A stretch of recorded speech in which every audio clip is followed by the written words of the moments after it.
我老公不仅出轨，对象还是我爸公司新来的女秘书。他一边拿着我爸给的100万年薪，一边和小三去高端酒店玩新花样。最气的是，我那极品婆婆居然支持她儿子养小三，还要把小三领进我的新房。大家好，开始今天的分享之前，希望你能给人间烟火点个订阅，我将会分享更多优质的内容。事情要从我和几个塑料闺蜜在咖啡馆喝下午茶说起。哎，那是龙总的车吧？塑料小姐妹阿玉指着窗外看向我，小小，你看是不是？我没想到她眼睛居然这么尖，慌忙否认。怎么会？我老公说今天上班，怎么会在这里？你都没抬头看。阿玉推推我的手臂，笑道，你仔细看看，那是不是龙总的车？小英闻言转头，眯起眼睛仔细打量，确实很像龙总的。哎，小小，你要不打个电话问问，说不定是给你买礼物，准备惊喜呢。我暗自咬牙，在桌子底下拧着2根手指。在我的朋友圈里，我老公是出了名的体贴浪漫，是每个纪念日、节假日都不会错过惊喜的那类人。小闺蜜们聚在一起，讨论最多的话题也是关于他又送了我什么礼物，以及有奖竞猜下一次又会送什么。如果我刚刚没有看到他挽着那个女人进了商场的话，我大概也会相信他是在给我挑选礼物。可是姐妹们都期待地看着我，没有办法，我只能硬着头皮抬起眼睛。那辆车是我爸爸前些年送我的生日礼物，连车牌号都是高价买来的，是我的生日和名字缩写，整个朋友圈都知道，根本不需要我去确认。这些塑料姐妹关键时候也只会看热闹。我在他们的注视下打开手机，给龙琛打去电话。他接电话还是一如既往的快。喂，老婆，怎么了？你现在在哪？我开启免提，在上班啊。龙琛的语气带着笑意，和往常没有什么分别。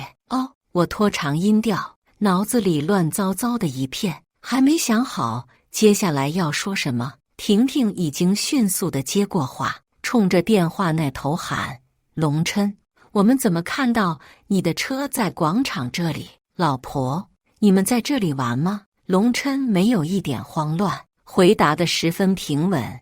今天不是结婚纪念日吗？我在工作，没办法陪老婆，那只能多买点礼物了。但我抽不出身，就让小叶开着我的车去帮我买。怎么啦？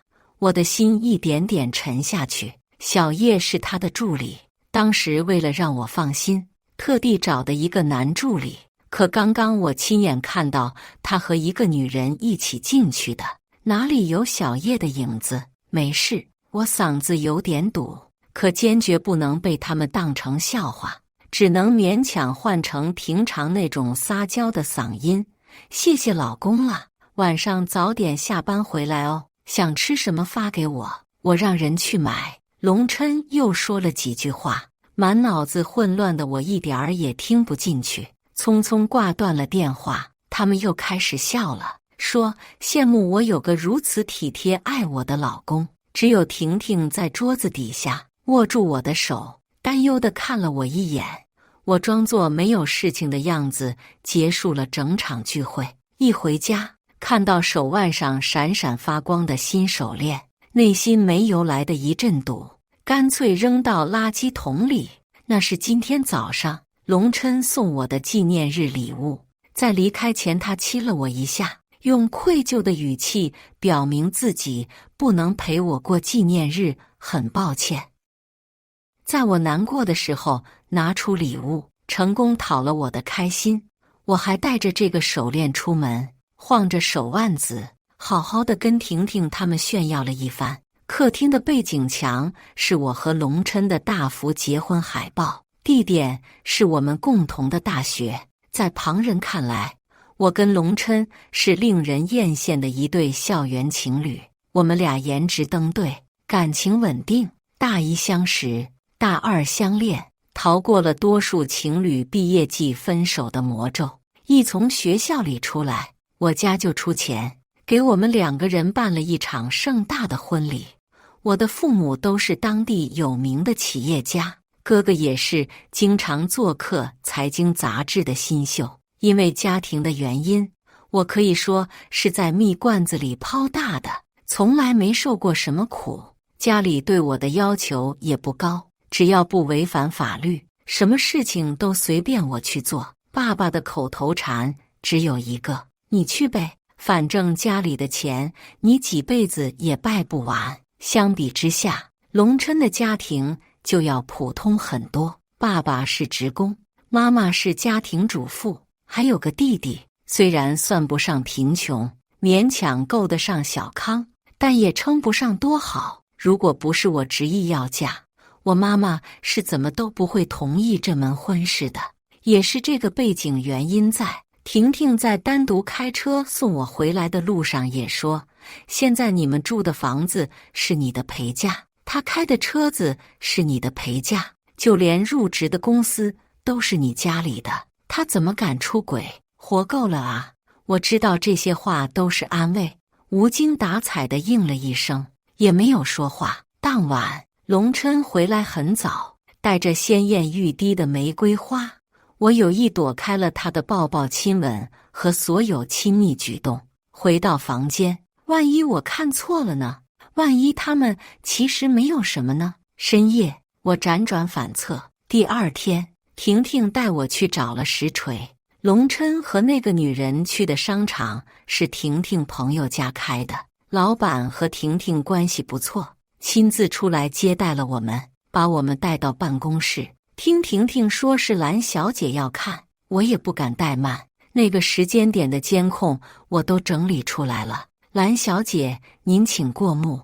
商场经理很有礼貌，把电脑转向我，监控是高清的，能明确看到是龙琛和昨天那个女人，他们在1楼的好几个化妆品专柜都购物，最后也是在商场里吃的晚餐。从始至终，这个女人就跟八爪鱼一样贴在龙琛身上，龙琛也从来没有反抗过，或者表达出一点不喜欢的样子，反而很享受，甚至于最后主动揽着女人的腰，将女人整个护在怀中。只有在这段期间，似乎是我给他打电话的时间，2个人才有短暂的分别。龙琛挂了电话，东张西望了一阵，过了半个多小时，确定我不在这附近，才敢重新和那女人贴在一起。贱人！婷婷咬牙切齿，指着屏幕，这女的是谁？我不认识。掏出手机拍了张照片，发给公司的人事经理。我哥刚调升去了总部，分公司人员调动比较多，我也不太清楚是谁，问问就知道了。我猜龙琛朋友少，具体活动空间也都是在工作场所，应该没什么机会认识外面的人。这小贱人大概率是公司里刚入职的新员工。人事经理的回复很快就来了，业务部新来的小姑娘叫协欣。小姐，你最近都没来公司，怎么突然想起问这个了？人事经理虽然脑筋很快，嘴很严，但非常八卦。我此时还不太想和他说实情，找了个理由搪塞。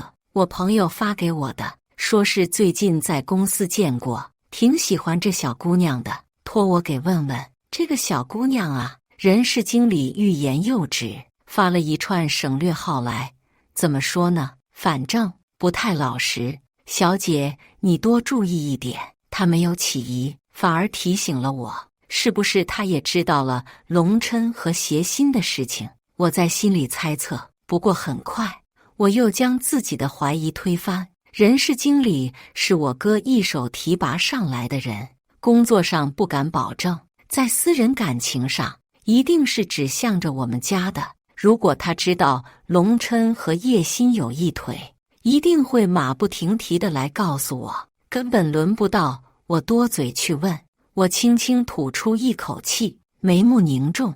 你还护着他？婷婷是个暴脾气，全程围观了我发微信，气得火都上来。你就该告诉对面，这人是个什么货色，让人是麻溜的把他开了，让龙琛滚出你家。蓝晓，你可别告诉我，都这个时候了，你还想学着以前的那些家庭主妇忍气吞声，当成什么都不知道的样子？原谅龙琛？怎么可能？我捋了下刘海，露出一个平静的笑容。我要和他离婚。那你？婷婷愣了一下，不解。当然是让他把从我这边拿走的东西都还回来。我打开手机，换下一直当作屏保的婚纱照，一件一件我都要让他吐出来。我对着镜子，用尾指轻轻拭去多出来的口红，抿一下唇。老婆真好看。龙琛换好衬衫，贴近我，声音在我的耳边。不知道是不是我心态变化的问题，他的声音在我听来再也不性感缠绵，而是透露出难上台面的油腻。他亲亲我的脸侧，问：老婆，今天是要做什么去？好久不见，你穿职业装了。今天总部股东大会，就算是个甩手掌柜，我也得到场，不是吗？我笑着站起来，不动声色地推开他。狗男人，比垃圾都脏，少挨老娘。这种事还劳烦大小姐出场吗？小的代劳就是。他和往常一样，贴心地从衣帽间拿出我很喜欢的包包。背这只吧，好看。股东开会，这只不够庄重。我看了一眼那只粉色戴妃，是他第一次送我的礼物。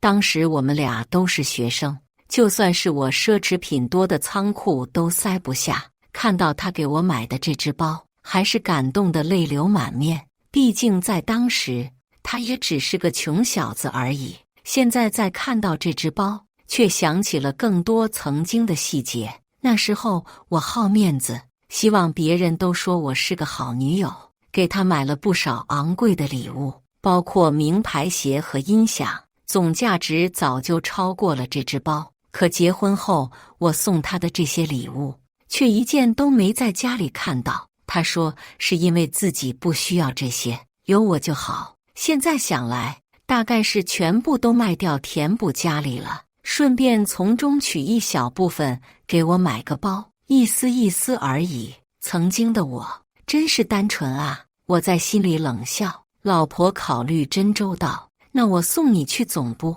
龙琛愣了一下，很快又笑道，为了不让他现在就察觉到我的冷漠，我同意了。总部离他在的分公司不是很远，2个红绿灯的路口，门口的保安都知道这是我的车，没有查证件就放行了。结束给我发消息，我要是不忙的话就来接你。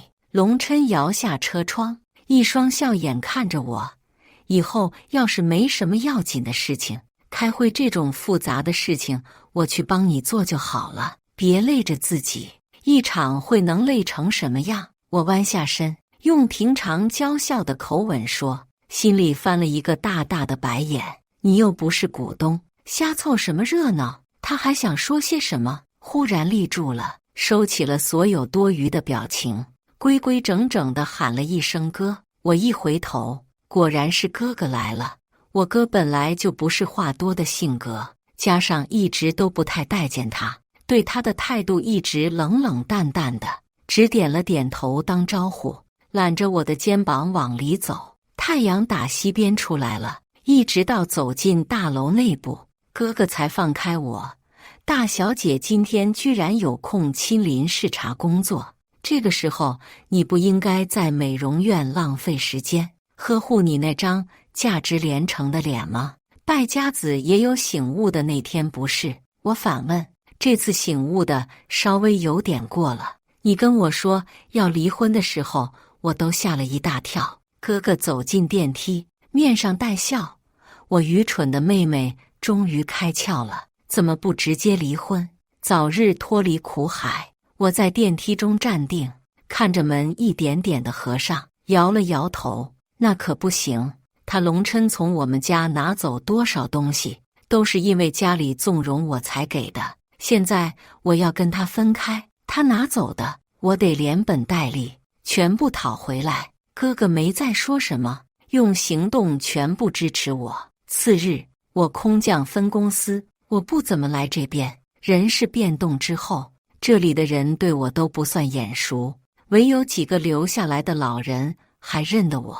大小姐，人事经理惊喜地看向我，眼睛在我和龙琛之间来回流转，暧昧道：“这是公司新来了好些小姑娘，对咱们龙总不放心。”我露出一个公事公办的笑：“不是，徐总高升，去了总公司，这边少了个总负责人，没有主心骨，怕转不过来，家里抓壮丁抓到我头上了，没办法，只能重返职场。大小姐，不瞒你说，咱们是小兰总一手提拔起来的，他走了之后，多少有点失落，感觉不是总部的嫡系血脉了。您一来，我就觉得腰杆直了。”人事经理嬉皮笑脸，嘴甜得很。少贫，我做事用文件夹拍了他一下。开会，说老实话，这种感觉有点陌生。我自从学校毕业时，为了一张实习证明出来工作过以外，职场经验其实比谁都少，一直被龙琛哄着在家里待着，每天除了浪费时间就是浪费时间。现在一出来才发现自己都快和社会脱节了。好在有哥哥这个最强外挂，我只要完整复制哥哥从耳机里传达的指令就 OK， 晨会就不会出什么大问题。余光瞥下去，底下的龙琛没想到会在公司看到我，似乎有些紧张。果不其然，一结束，他迫不及待地跟上我，钻进我的办公室。老婆，你怎么突然来了？他看起来很贴心地替我倒好水，放在桌子上。都没听你提起过，都要烦死了。我假装抱怨，都怪哥哥，他跟爸爸说什么，我都这么大了还不出来工作，天天在家跟米虫一样，爸爸才非要让我出来上班。这些我都不怎么会啊，都不知道应该怎么处理。他忙安慰我，拍了拍胸脯，没事，不是有我吗？老婆，你有什么不知道的，尽管问我，小的一定知而进言，你最好了。我可怜兮兮地看向他。等他走后，我从一摞人事档案中找到协心的名字，倒是想看看胆子这么大的小丫头片子是何方神圣。只是这不看不知道，她居然和龙琛来自一个地方，一个高中和初中毕业的。只是她高中还没毕业，她就没有再继续读书了，进入社会开始工作。我们公司招聘一向不怎么看学历，主要以综合业务能力进行考察。他来了6个月，通过了实习考察，主管给的评价是人很热心好学。热心好学什么时候能成为转正理由？看来这其中龙琛没少给对方出力啊。我心中冷笑，既然你这么想帮他，那我就添一把柴吧。下午，新的人事变动出来，龙琛副总位置不变，主管部门从营运调整到业务部，协心成为副总助理及龙琛的助理。乖乖，婷婷看到这一切，目瞪口呆。小小你疯了，业务部门，你这是把公司拱手送给龙琛的节奏啊？你这是打算把公司送给姓龙的，给他当离婚分手费啊？他噼里啪啦说一大堆，唾沫星子直往我脸上扑。我抹一把脸，捧杀。捧杀听过没？看他迷惑的神情，应该是不知道。他在工作上没有犯什么大错，我现在去搞他，算是找茬儿，容易遭人落下画饼，惹人不快，影响到整个公司的人心就不好了。得等他犯个完全没办法原谅的大错，我才好顺理成章地弄死他。婷婷是个无脑富家女，听完我的解释后，指竖拇指，佩服。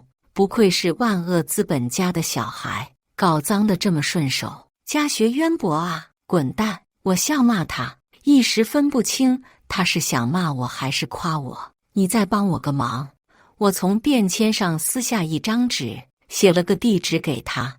这个地方是龙琛的老家，协心也是从这里出来的。你给我去查查，这俩人以前是不是就有交集？最好这个协心的家底都给我扒出来。婷婷一向对这种事情充满热忱，俏皮地做了个手势，立刻应下来。好嘞，保证完成任务。婷婷效率奇高。第二天下午，我就收到她的调查结果，和我想的没错。龙琛和协心初中的时候就搞在一起了，高中的时候，龙琛把协心肚子搞大了。这件事弄得全校皆知，协心受不了风言风语，主动退学。龙家为了表明态度，特地去叶家提了亲。二人在龙琛高中毕业的时候举办了简陋的订婚仪式，只是孩子没保住，加上龙琛异地大学，两个人便没有顺利结婚。之后的事情就很好串通了，龙琛遇上了我。协心也在工作中碰上了别的人，两人一拍两散，谁也没打扰谁。直到年前协心离婚，在过年时候的同学会上重新碰见了龙琛，这才又有了交集。甚至协心现在住的高级公寓都是龙琛出钱给租的。结婚前，龙琛为表是爱我的人不是钱，主动跟我爸说了，只要工资，没有别的收入，因此他收入有限，估计给协心的也不是他自己赚来的。婷婷斜靠在沙发上玩手机，我去协心家周边问的时候，协心邻居还夸龙琛来着，说他心好，跟协心分了看叶家人可怜，还给他们打钱。他翻白眼，做了个呕吐的表情，真能装啊，这狗男人。要是不能装的话，你也不会几年如一日地认为他是个好人了。我深呼吸，用以平复现在的心情。我可以不在乎龙琛出轨，毕竟花花世界迷人眼，从学校走向社会这个名利场，受不住诱惑也是正常。可我一点也接受不了这样的事实。他龙琛到底有没有一刻的爱过我？这么久的甜言和礼物，几年的婚姻和温柔，难道都是我一厢情愿讨来的吗？小小，婷婷见我不对劲，连忙靠过来，手足无措。你怎么了？是我哪里做错了吗？对不起啊，小小。没事，你做得很好。我抓住他的手，渣男都出轨了，我还要什么恻隐之心？现在我要让龙琛身败名裂。我的计划很快就奏效了。这不，一大早电话响了好几声，我才漫不经心地接起来。喂，龙琛焦急的声音从话筒里传来。老婆，我的信用卡怎么停了？信用卡，我疑惑地重复了一遍，等了半分钟，才好像是刚刚想起来一样。哦，是这样的，你的信用卡一直是我的副卡。账单不是一直寄到家里给爸爸还款的吗？然后爸爸说我现在工作了，要锻炼我的独立能力，信用卡就不能用了，就给停了，这样吗？龙琛干笑两声。怎么了，老公？你现在很需要钱吗？要多少？我转给你。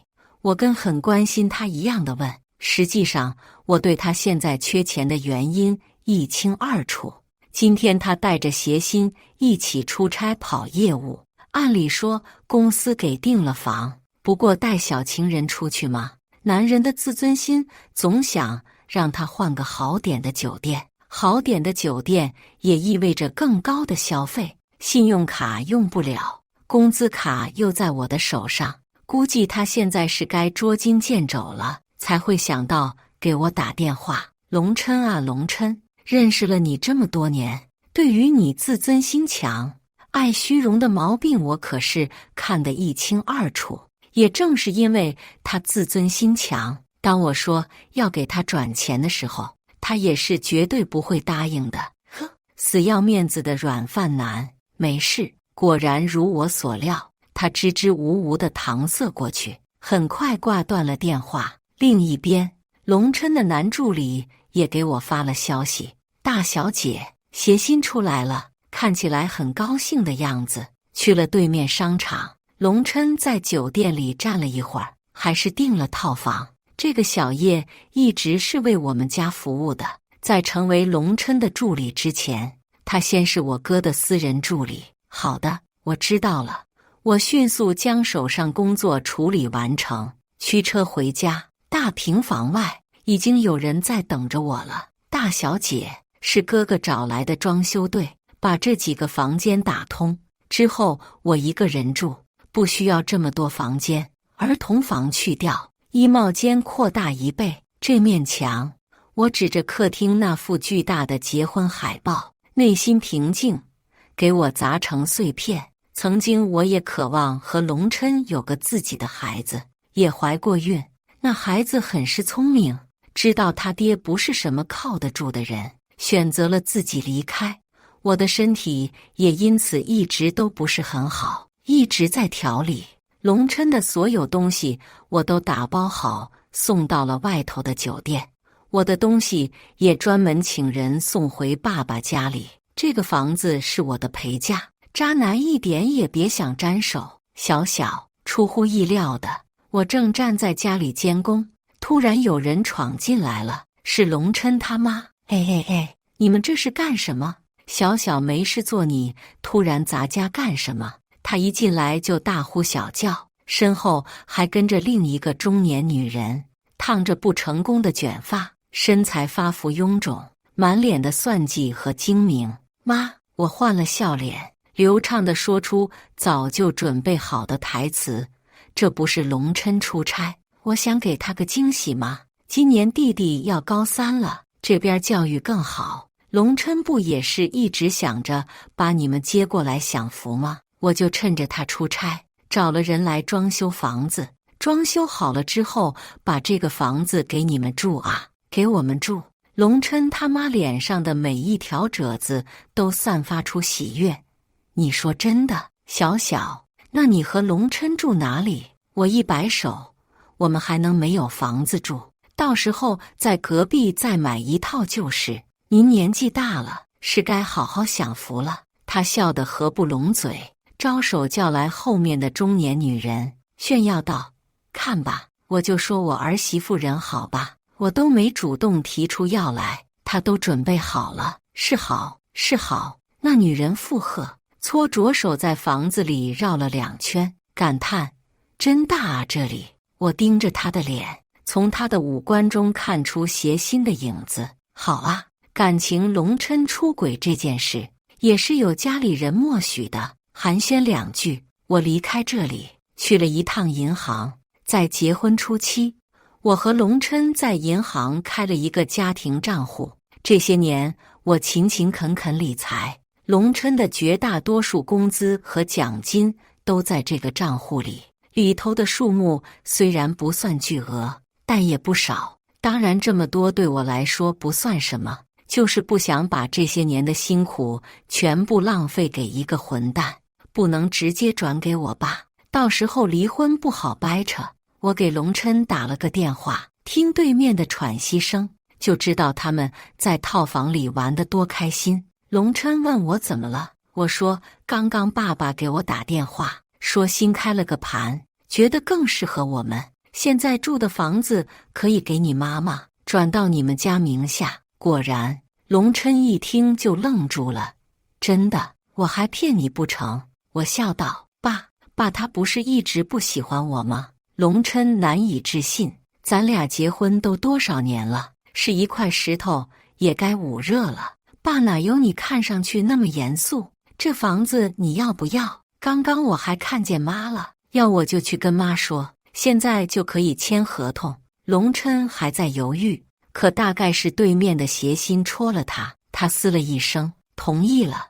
我又给龙琛他妈打了电话，约了一起吃饭，再给婷婷打电话，让她帮我拟一份购房合同。听完我说的计划，婷婷在电话那头笑得打滚。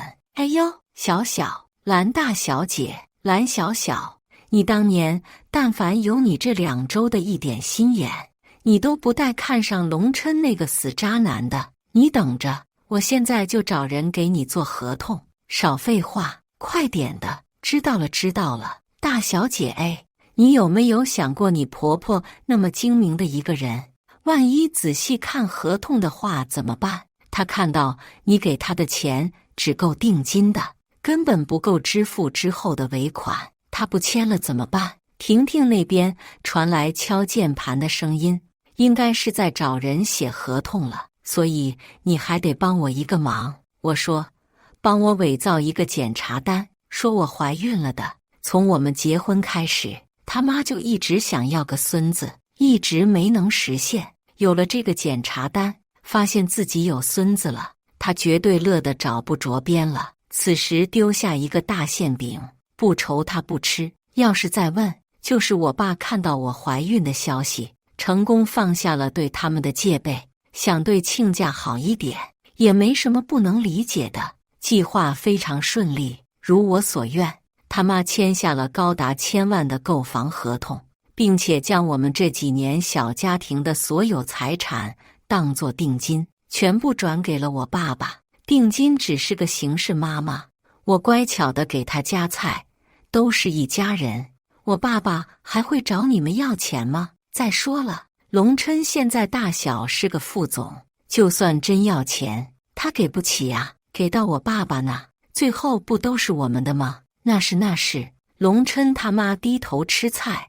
不过小小啊，为什么这个房子的钱要转给你爸爸？房子在我爸爸名下呀，本身也没有写我的名字，这样转了之后，我们才可以去房产局改名字，不是吗？我一笑，将一个胳膊肘往外拐的败家女儿形象展现得淋漓尽致。龙琛他妈彻底没有戒心，开始大吃特吃。晚上是哥哥来接我的，大概是我脱离苦海的日子快到了。他对龙琛的家人也难得有了笑脸，只是常年不笑的人突然笑了，怎么看都有些怪瘆人的。大鱼上钩了，哥哥跟我说，分公司的账目被动了。不止，哥哥说，我调查了龙琛那张副卡的消费记录，邪心是个极度虚荣、热爱奢侈品的人。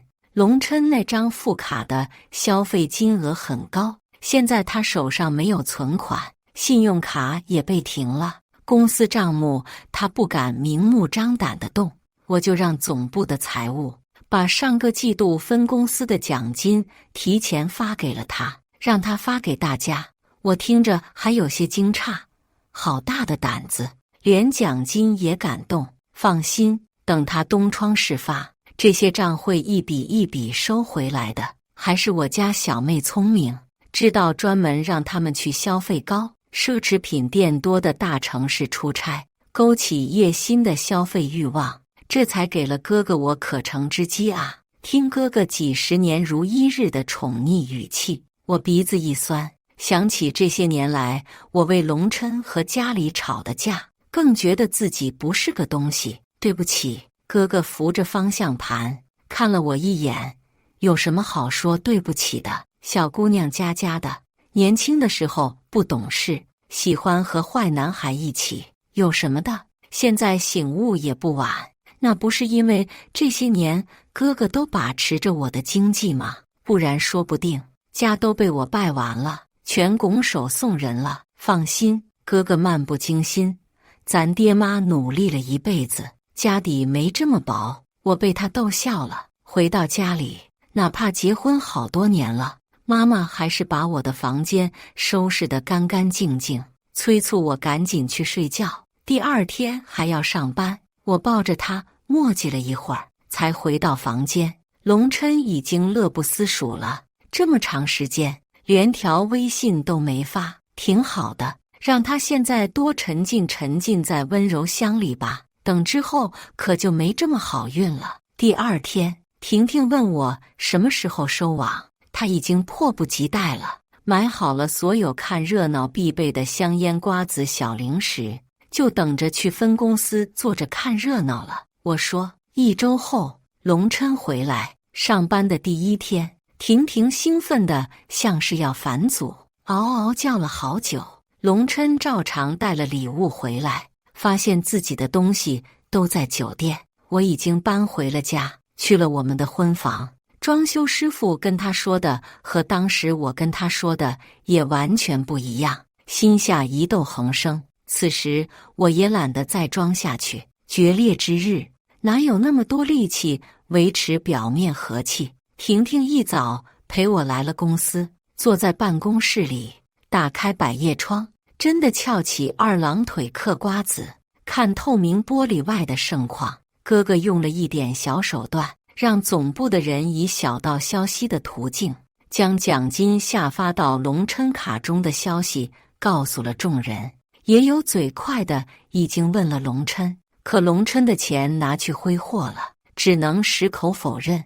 这引起了众怒，谐星趾高气昂地走进来，浑身名牌要闪瞎人眼。龙琛过了几分钟才出现，按耐不住的员工站起来，脾气躁的已经第一个开口：龙总，我们上个季度的奖金呢？什么奖金？意识到房子不对劲的龙琛脸色很不好，语气同样恶劣。我都说了很多遍了，没有，你还装傻。员工们彻底怒了，总部都说下放你的卡里了，钱呢？龙总，咱们辛辛苦苦这么久，钱不是说没有就没有的。龙琛，你别以为你是老板女婿，我们就不敢弄你。该给的钱给老子吐出来，快点！钱！婷婷扒着窗户，看得起劲得很。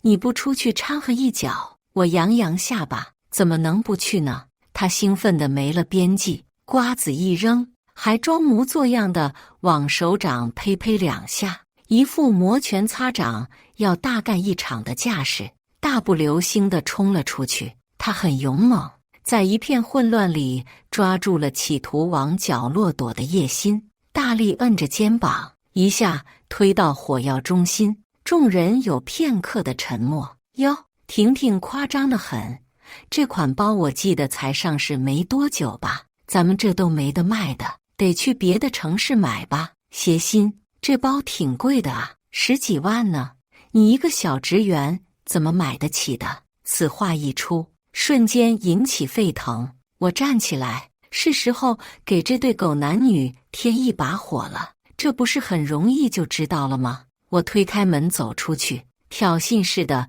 看了一眼龙琛，后者面色惨白，难逃衰样。谐星可是我们龙总的初恋情人兼前任未婚妻，我们龙总多念旧艺人啊，给人买2个包，安慰安慰失恋的前女友，那不都是正常的暖男操作吗？婷婷，这就是你不懂了吧？婷婷不愧是我多年的好姐妹，迅速 get 到我的意思。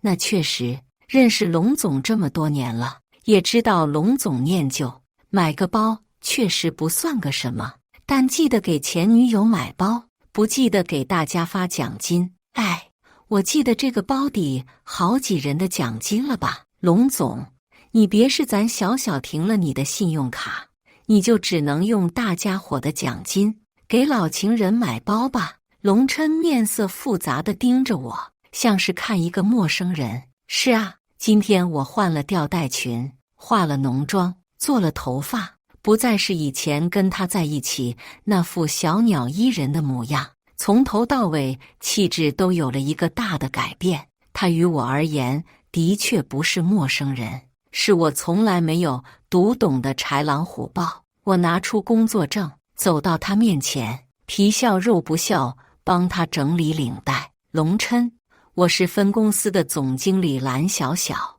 特意向你传达来自总部的指令，因你涉嫌挪用公款以及收受贿赂，总部让你接受调查。小小，他呢喃着，我却不太在意。转身离开后，又像想到什么一样，回头说：“离婚协议书在我哥那，记得去签字。”他站在原地，形如枯木。我让大家散了，说有关于奖金的事情，相信总部会调查清楚，等调查完毕之后，会一分不少的发到每个人的账户里。